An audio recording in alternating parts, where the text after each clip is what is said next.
की ऑनलाइन कक्षा में आप सभी भैया बहनों का स्वागत है। हम पाठ पढ़ रहे हैं, पाठ 7, क्या निराश हुआ जाए।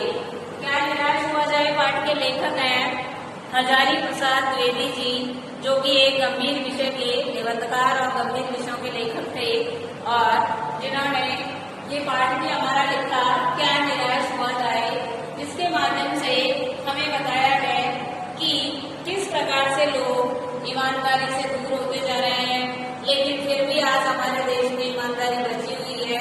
ऐसी घटनाओं का वर्णन इन्होंने किया है। तो ऐसी एक घटना का आज हम वर्णन पढ़ेंगे। जब लेखक बस में यात्रा करते हैं, हमारा प्रकरण है, एक बार मैं बस में यात्रा कर रहा था से लेकर के डाकुओं के यहाँ भेज दिया। यानी कि इतना ही प्रकरण आज हम पढ़ेंगे, लेकिन इसमें भी एक कंडक्टर की ईमानदारी को उन्होंने दर्शाया है कि आज भी हमारे देश में ईमानदारी जीवित है। ऐसे लोग आज भी हैं जो अपने तरीके से किस प्रकार से वो देश की सेवा में आगे हैं। तो एक बार मैं बस में यात्रा कर रहा था, मेरे साथ मेरी पत्नी और 3 बच्चे भी थे। यानी कि लेखक जो द्विवेदी जी हैं, हजारी प्रसाद द्विवेदी जी, वो स्वयं की यात्रा का वर्णन कर रहे हैं इस पाठ में कि मैं बस से यात्रा कर रहा था और उनके साथ उनकी पत्नी और 3 बच्चे भी थे। बस में कुछ खराबी थी, यानी कि बस खराब थी और रुक रुक करके चलती थी। गंतव्य से कोई 8 किलोमीटर पहले ही एक निर्जन सुनसान स्थान में बस ने जवाब दे दिया। यानी कि लेखक कहते हैं कि बस खराब थी, उसके अंदर कुछ ना कुछ खराबी थी और इसीलिए वो रुक रुक करके चल रही थी।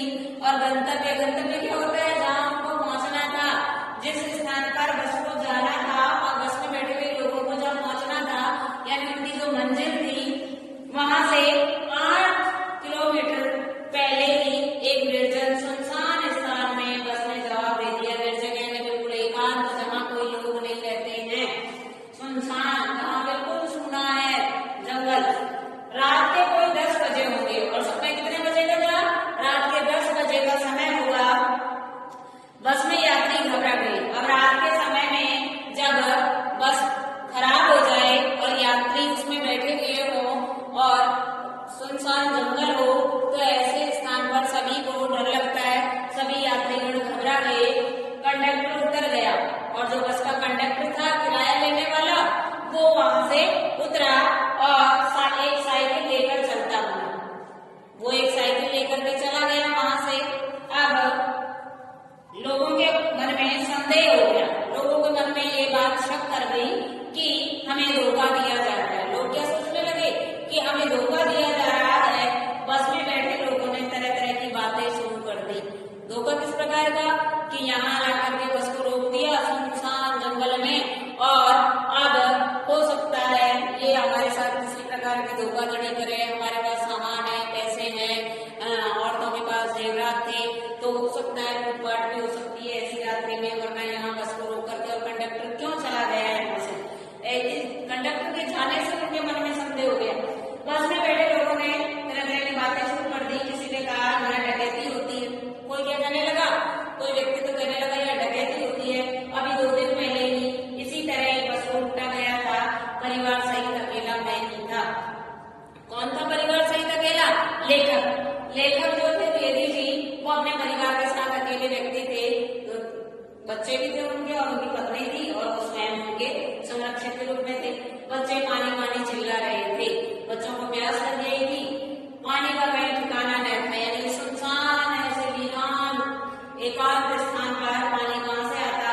ऊपर से आदमियों का डर समा गया था और ऊपर से ऐसी जो आदमी जो बातें कर रहे थे ना कि यहाँ डकैती होती है, यहाँ पहले 2 दिन पहले भी बस को लूटा था, तो ऐसी बातों से उनको भी डर लग रहा था, लेखक को भी।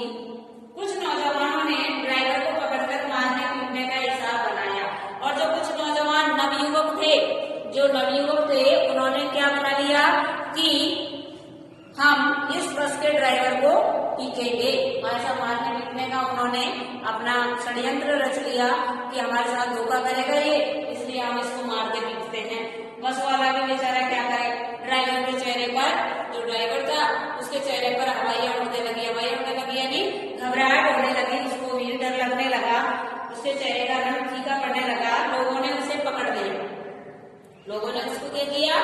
कर दिया और कंडक्टर तो चला ही गया था, ड्राइवर अकेला रह गया। और वैसे भी यात्री तो अत्यंत ज्यादा थे और वो तो 2 ही थे जिनमें से भी चला गया था। वह बड़े कातर ढंग से मेरी ओर देखने लगा। लेखक क्या कह रहे हैं कि जो ड्राइवर था बस का, वो बड़ी दुखी निगाह से, बड़ी दुखी दृष्टि से मेरी ओर देखने लगा, यानी कि लेखक की तरफ देखने लगा और बोला, हम लोग बस का कोई उपाय कर रहे हैं, बचाइए। अर्थात बस वाला क्या कहना चाह रहा था कि हम बस को सुधारने का कोई उपाय कर रहे हैं, हमें बचाइए, हम ऐसे लोग नहीं है जो आप लोगों के साथ धोखा करेंगे।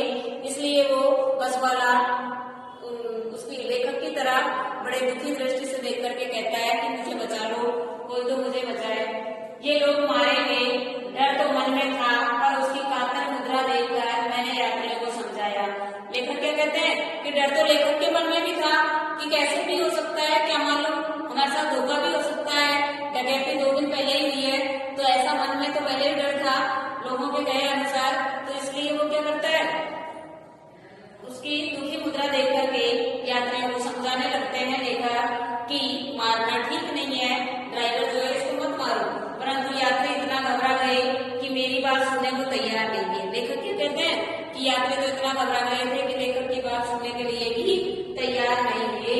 कहने लगे, इसकी बातों में मत आइए, धोखा दे रहा है। लोग क्या कहने लगे कि इसकी बातों में मत आइए, ये धोखा दे रहा है, कंडक्टर को पहले ही डाकुओं ने यहाँ भेज दिया है। क्या कहते हैं वो कि कंडक्टर को तो इसने पहले ही डाकुओं को बुलाने के लिए भेज दिया है, इस ड्राइवर की बातों में मत आइए, क्योंकि ये ड्राइवर हमें धोखा दे रहा है और कंडक्टर है जो डाकुओं को बुलाने के लिए गया है, इसीलिए बस को बीच ऐसे सुनसान वीरान एकांत जगह पर इस बस को रोक दिया गया है। जबकि वास्तविकता क्या थी, बस खराब हुई थी।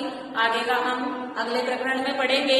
बड़ी अच्छी अपनी यात्रा की घटना को उन्होंने यहाँ हमारे सामने प्रस्तुत किया है। इसके कुछ शब्दार्थ हैं। गंतव्य, जहाँ हमें पहुंचना हो, जिस स्थान पर हमको जाना हो, ऐसा स्थान जहाँ किसी को जाना हो उसे हम मंजिल भी कह सकते हैं। निर्जन, एकांत, जहाँ लोग नहीं रहते हो। कातर, दुखी, कातर क्या होता है, दुखी, यानी कि बस का ड्राइवर का बड़ी दुखी दृष्टि से उसकी तरफ देखता है, की तरफ, तो कातर है दुखी। गृहकार्य आज का प्रश्न नंबर 1 है, बस में यात्रा कौन कर रहा था? बस में यात्रा कौन कर रहे थे? बस में यात्रा लेखक हजारी प्रसाद द्विवेदी जी कर रहा था। प्रश्न नंबर 2 है, गंतव्य से कितने किलोमीटर पहले ही बस खराब हो गई? गंतव्य यानी कि उनको जहाँ पहुंचना था सभी यात्रियों को, वहां पहुंचने से पहले कितने किलोमीटर की बस खराब हो गई थी? तो 8 किलोमीटर पहले ही बस खराब हो गई थी। प्रश्न नंबर 3, लोगों को क्या संदेह हो गया था? जब बस का कंडक्टर उतर करके साइकिल लेकर के चला गया, बस में से उतर करके, तो लोगों को संदेह हो गया कि ये डाकुओं को बुलाने के लिए गया है। 2 दिन पहले भी यहाँ डकैती हुई थी और इसीलिए सुनसान निर्जन स्थान पर हमारे बस को रोक करके ये डाकुओं को बुलाने गया है, हमारे साथ लूटपाट मचेगी। और इसी डर से उन्होंने ड्राइवर को भी पीटा था। तो ये शब्दार्थ भी आपको गृहकार्य कॉपी में करना है, ये प्रश्नोत्तर आपको गृहकार्य कॉपी में करना है और बचा हुआ प्रकरण हम कल करेंगे।